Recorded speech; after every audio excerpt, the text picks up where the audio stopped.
given your growth, I mean, and the scale of the projects and contracts that you currently handle, how many people do you manage? And I want to speak about, the identity of Pungela, right? You describe it as a people company that does technology in an industry that normally prioritizes code, over culture.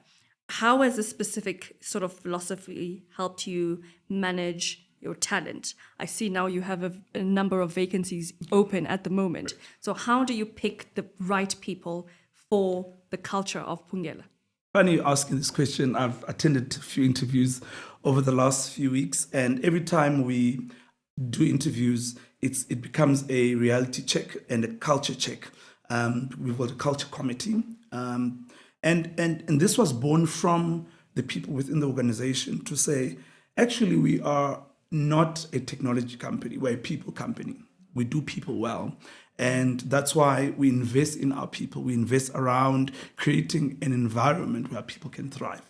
And part of that is that our team now is growing. We're close to 50 people over the last 5 years, and we are going to continue to grow. But the key differentiator is we look at the person, we see the skill set, and we understand that you can sort of learn skills, but you can't learn attitude, you can't learn the people side.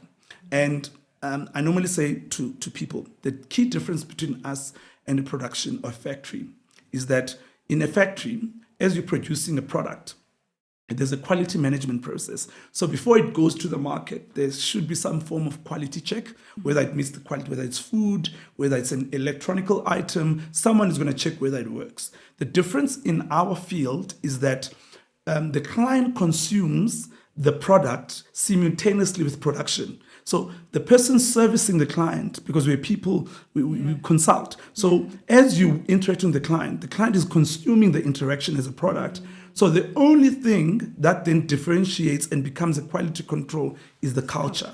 Yeah. So the culture of the people that we have within the organization are the people that then ultimately sort of check. So that's the key aspect that we look at when we're onboarding talent.